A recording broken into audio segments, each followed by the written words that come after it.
और इस वीडियो के एंड तक बने रहना, क्योंकि इस वीडियो के एंड में हम कुछ कंट्रोवर्शियल बातें भी करने वाले हैं कि कैसे 2024 का मार्केटिंग कैंपेन चल रहा है पॉलिटिकल पार्टीज के लिए और कौन सी उनकी ए टीम है, कौन सी उनकी बी टीम है। मैं डिकोड करूंगा ध्रुव राठी की मार्केटिंग स्ट्रैटेजी को भी कि वो कैसे पुश कर रहे हैं कि इस बार कुछ ना कुछ सीट बढ़ जाए कांग्रेस पार्टी के लिए।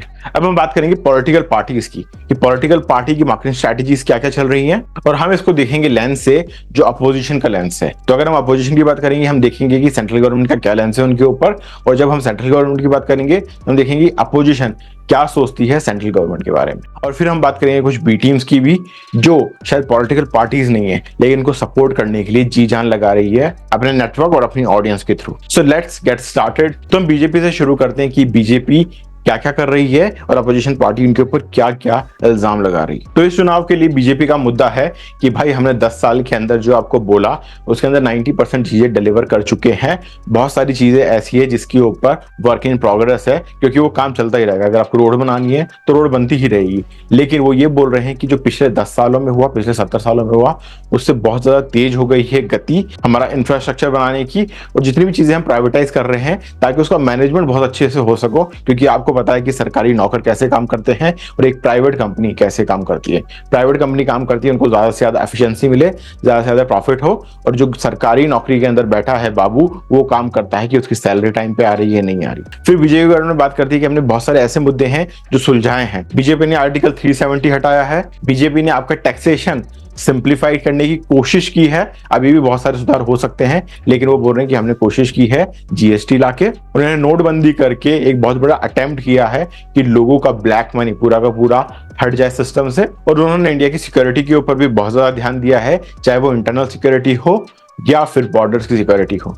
भारत के ऊपर जो भी अटैक्स हुए हैं भारत ने उसका जवाब दिया है। और इंटरनली आप देखोगे कि पुलिस कैसे काम कर रही है, हर जगह सिक्योरिटी बढ़ाई जा रही है ताकि लोग आराम से जा सके, आराम से काम कर सके। गवर्नमेंट ये भी दावा करती है कि उन्होंने 80 से 90% जितने भी नक्सलाइट हैं जिनके पास आर्म्स है और वो लोगों पे अटैक करते हैं, फोर्सेस पे अटैक करते हैं, मैक्सिमम खत्म हो चुके हैं। बिहार से, यूपी से, मध्य प्रदेश और बंगाल से कुछ बचे हैं छत्तीसगढ़ और बंगाल की साइड में, जो सरकार आने वाले 5 सालों के अंदर खत्म कर देगी। इंडिया से नक्सलवाद खत्म हो जाएगा। फिर उन्होंने बहुत ज्यादा कल्चरल और रिलीजियस मुद्दे भी उठाए, जिसके अंदर वो बात करते हैं कि इंडिया की पास्ट ग्लोरी आनी चाहिए, लोगों को पता चलना चाहिए कि उनके एंसेस्टर्स क्या थे, उन्होंने पहली सिविलाइजेशन बिल्ड की, उन्होंने इतना ज्यादा काम किया साइंस टेक्नोलॉजी वर्क के ऊपर, और कैसे फॉरेन इन्वेडर्स और कॉलोनाइजर्स ने सारा डिस्ट्रॉय किया। फिर वो बात करते हैं कि कैसे नया इंडिया आगे बढ़ रहा है अपने कल्चर को लेके, जो उन्होंने प्रूफ किया राम मंदिर बना के। और अब इसके आगे वो बात कर रहे हैं कि अब हमारा टारगेट है 2047 का, जहां पे हम इंडिया को एक विकसित राष्ट्र बनाएंगे। और इसके लिए क्या क्या करना है, इसके लिए डेफिनेटली वो स्टार्टअप इंडिया पे काम कर रहे हैं, एमएसएमईज के ऊपर काम कर रहे हैं, लोगों को आराम से फंडिंग दिलाने के ऊपर काम कर रहे हैं, रिस्क टेकिंग पे काम कर रहे हैं ताकि लोग रिस्क ले सके, और इंडिया के अंदर मैन्युफैक्चरिंग बढ़ाने के ऊपर बात कर रहे हैं। आपको पिछले 10 साल के अंदर मैन्युफैक्चरिंग में बहुत ज्यादा ग्रोथ नहीं दिखी होगी, लेकिन आपको मैं इतना बता सकता हूं कि जो थर्ड टर्म है मोदी गवर्नमेंट का, उसके ऊपर वो मैन्युफैक्चरिंग के ऊपर बहुत ज्यादा फोकस देने वाले हैं। और ये डेटा मुझे मेरी बहन ने दिया है जो नीति आयोग के अंदर काम करती है, जो गवर्नमेंट की एक बॉडी है। तो ये सब मुद्दे लेके मोदी गवर्नमेंट आगे बढ़ रही है कि हम भारत को एक प्राउड नेशन बनाएंगे जो डेवलप्ड है बाय 2047। और इन्हीं मुद्दों की कांग्रेस बात करती है कि इन्होंने जीएसटी लगाया, उसका कोई फायदा नहीं हुआ, वो गब्बर सिंह टैक्स बन गया। इन्होंने नोटबंदी की, उसका कुछ फायदा नहीं हुआ, कहीं से ब्लैक मनी नहीं निकला, क्योंकि 1-2% का ही कुछ ब्लैक मनी जो पैसा गायब था सिस्टम से वो नहीं मिला। और फिर ये बात करते हैं अनएम्प्लॉयमेंट की कि देश का युवा इतना ज्यादा अनएम्प्लॉयड है, उसके पास जॉब्स नहीं, वो अपनी डिग्री करके बैठा लेकिन उसको जॉब नहीं मिल रही है। और वो ताना कसते हैं गवर्नमेंट के ऊपर कि ये बोल रहे हैं कि अगर कोई पकौड़े भी तलता है तो उसको रोजगार माना जाएगा। और इसी के ऊपर कांग्रेस आपसे वादा कर रही है कि वो जितने भी गवर्नमेंट वैकेंसीज अभी तक खाली है वो सबको फिल करेगी। अप्रॉक्सीमेटली 30 लाख वैकेंसीज की बात कर रही है। कांग्रेस ये भी बात कर रही है कि जो अग्निवीर योजना है उसके अंदर इसको लागू नहीं होने दिया जाएगा, क्योंकि यहाँ पे जो बीजेपी गवर्नमेंट का मत है कि इंडियन आर्मी को मॉडर्नाइज करना है, और कांग्रेस का मत है कि ज्यादा से ज्यादा लोगों को जॉब मिले, ज्यादा से ज्यादा लोगों को सरकारी नौकरी मिले। फिर कांग्रेस गवर्नमेंट बात करती है कि इन्होंने मंदिर बनवा दिया, इन्होंने हमारे पूर्वजों को, जो पुराने प्राइम मिनिस्टर से, पुराने लीडर्स के, उनके बारे में खराब बोला, तो ये हिंदू मुस्लिम में बांटना चाहते हैं, ये सोसाइटी को डिवाइड करना चाहते हैं, और ऐसा हम नहीं करेंगे। और फिर कांग्रेस गवर्नमेंट बात करती है कि अगर किसी के पास जॉब नहीं है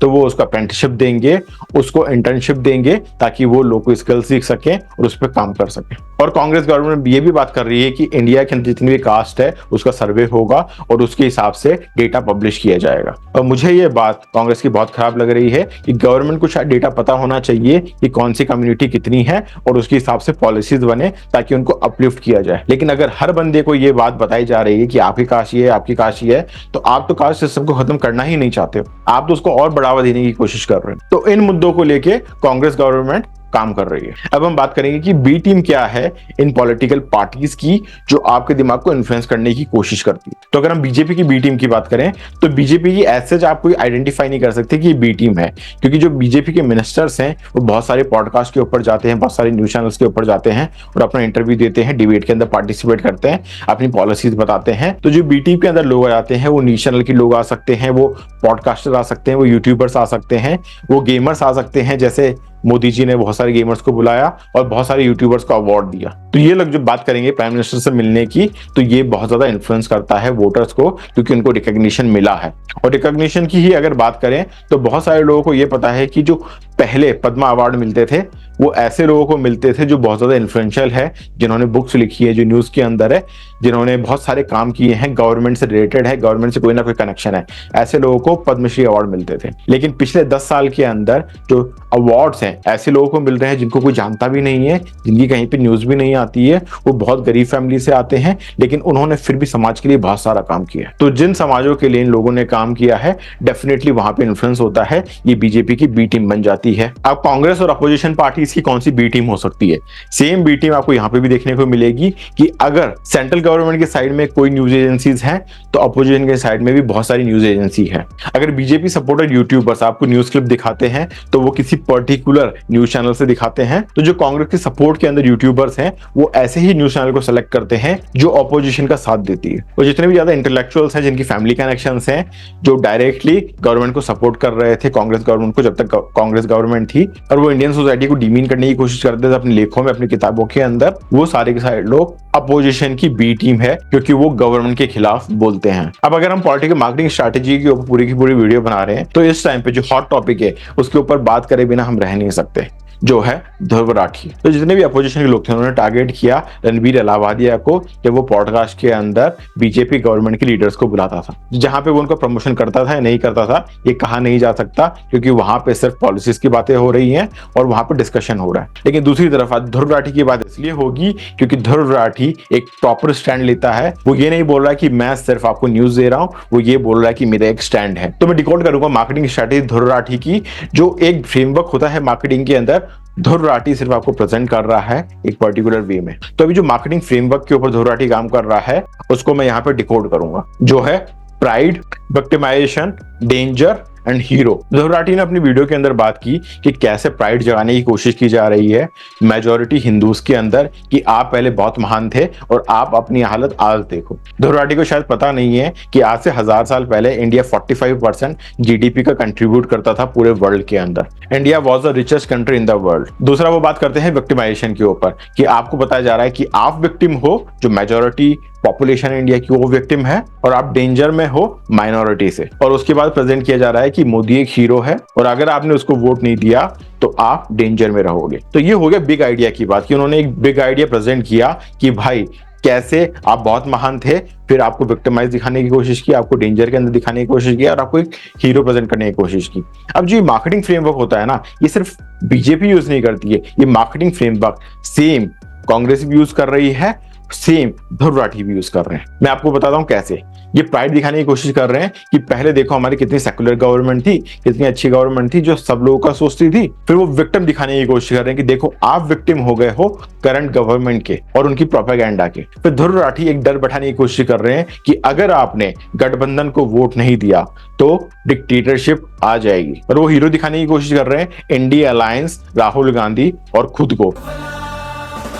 और जब हमने बिग आइडिया की बात की तो हमको डेफिनेटली बात करनी पड़ेगी कि उनका कम्युनिकेशन चैनल क्या है। तो आपने डेफिनेटली अपने यूट्यूब चैनल के ऊपर जो 18 मिलियन के करीब लोग हैं उनको एक मैसेजिंग दी अपनी वीडियोस बना के, लेकिन आपको वो कहीं ना कहीं प्रमोट करना पड़ेगा। आपको देखना पड़ेगा कि आपका कम्युनिकेशन बिल्कुल आसान हो, आपकी वीडियो शेयर करना आसान हो। तो ध्रुव राठी ने चूज किया जिसको वो अभी तक विलन बना रहे थे, व्हाट्सएप, क्योंकि व्हाट्सएप एक कम्युनिकेशन टूल है जहां पे आपके मैसेजेस को फॉरवर्ड किया जा सकता है बहुत सारे लोगों तक। तो इनका जो प्लान है वो ये है कि भाई 100 करोड़ लोगों तक पहुंचना है अपनी मैसेजिंग के साथ में। फिर आपको मोदी जी की ऑडिटरी स्किल तो पसंद है ही, यहाँ पे आपको दाद देनी पड़ेगी ध्रुव राठी की स्टोरी टेलिंग की स्किल्स, कि वो कैसे हाथों के एक्सप्रेशन करके ग्रीन स्क्रीन लगा के आपको एक आइडिया बेच रहे हैं। और Dhruv Rathee definitely biased facts आपको बता रहे हैं, ये आपको एक न्यूज चैनल की न्यूज बताते हैं, दूसरे की नहीं बताते हैं। अगर कोई अपडेट आता है किसी पर्टिकुलर न्यूज के अंदर, आपको वो देखने को नहीं मिलता है, वो आपको एक तरफ का बैलेंस दिखाएंगे, लेकिन अगर संदेश खली के अंदर कुछ हो रहा है तो वो कुछ भी वीडियो नहीं बनाएंगे। तो ध्रुव राठी भी प्रोपेगेंडा चलाने की कोशिश कर रहे हैं एक पर्टिकुलर पार्टी के खिलाफ। और जब आपको आधा सच बेचा जाता है ना, तो वो झूठ से भी खतरनाक है, क्योंकि आपके पास आधी इंफॉर्मेशन आ रही है, पूरी नहीं आ रही है। मैं आपको एक बेसिक एग्जांपल देता हूं। ध्रुव राठी बता रहे हैं कि मेरे बारे में बहुत अनाप शनाप गलत न्यूज फैलाई जा रही है, लेकिन वो जो न्यूज फैलाई जा रही है उन्होंने सिर्फ आपको स्क्रीनशॉट दिए हैं, उन्होंने कुछ भी नहीं बताया कि न्यूज किससे आ रही है, कहां से आ रही है, किसी का कोई नाम नहीं है। ऐसे व्हाट्सएप की स्क्रीनशॉट बनाना कोई बहुत बड़ी बात नहीं है। मैं अगर अपने दोस्त को 2 मैसेज भेजता हूं और ऊपर से नाम काट देता हूं किसने भेजा, मैं भी ऐसी न्यूज फैला सकता हूं कि मेरे को मोदी जी ने हैप्पी बर्थडे बोला है। तो आज के टाइम पे ये सारी की सारी चीजें एडिट करके फैलाना कोई बहुत बड़ी बात नहीं है। ध्रुव राठी जो प्रोपेगेंडा फैलाने की कोशिश कर रहे हैं, प्रोपेगेंडा हमारे तक तो आज तक पहुंचा नहीं। हमें तो तभी पता चला जब ध्रुव राठी ने बोला कि मेरे खिलाफ प्रोपेगेंडा चल रहा है। और ध्रुव राठी को इसी वजह से ग्रोथ भी मिल रही है, क्योंकि आज के टाइम पे कोई भी अपोजिशन खड़ा नहीं है जो ग्राउंड के ऊपर काम कर सके, जो ग्राउंड के अंदर डिलीवर कर सके। क्योंकि डिलीवर करने के लिए आपको करोड़ों टॉयलेट देने पड़ेंगे, डिलीवर करने के लिए आपको करोड़ों आवास योजना के थ्रू किसी का घर बनवाना पड़ेगा, डिलीवर करने के लिए आपको लोगों के घर में सिलेंडर पहुंचाना पड़ेगा, डिलीवर करने के लिए आपको आयुष्मान कार्ड बना के 5 लाख तक का मुफ्त इलाज देना पड़ेगा, और डिलीवर करने के लिए आपको जमीन पे उतरना पड़ेगा। ध्रुव राठी की वजह से चाहे इंटरनेट पे कितना भी हल्ला हो रहा हो, ये हमको जमीनी स्तर पे देखने को नहीं मिलता है। तो मार्केटिंग के प्रोस्पेक्टिव से हमको यहाँ पे 2 चीजें समझ आ जाती है कि एक चीज आपकी टॉप लेवल मार्केटिंग हो रही है जहां पे आप लोगों को आइडिया बेच रहे हो, लेकिन दूसरी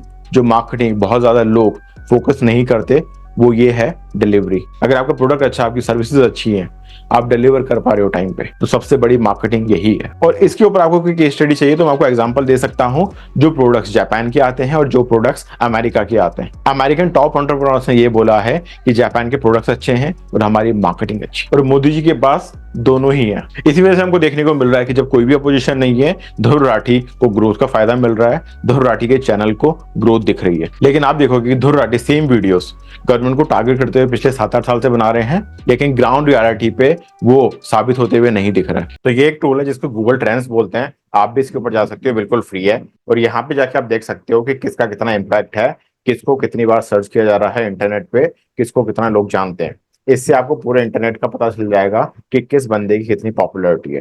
यहाँ पे मैंने क्या किया है, यहाँ पे मैंने नरेंद्र मोदी का नाम डाला है जो प्राइम मिनिस्टर ऑफ इंडिया है, राहुल गांधी का डाला है, बीजेपी डाला है, कांग्रेस डाला है, ध्रुव राठी डाला है। अब बहुत सारे लोगों को ये लग रहा होगा सिर्फ यूट्यूब पे देखे कि ध्रुव राठी ने एक बहुत बड़ा इम्पैक्ट क्रिएट कर दिया है, बहुत सारे लोग उसको जानने लगे हैं और जो मिशन 100 करोड़ है वो पहुंच जाएगा। लेकिन अगर हम डेटा देखें, डेटा के अंदर मैंने सेलेक्ट किया है कि इंडिया का डेटा देख रहा हूं मैं, पिछले 12 महीने का देख रहा हूँ, ऑल कैटेगरीज और जितनी भी वेब सर्चेज हो रही है सबका।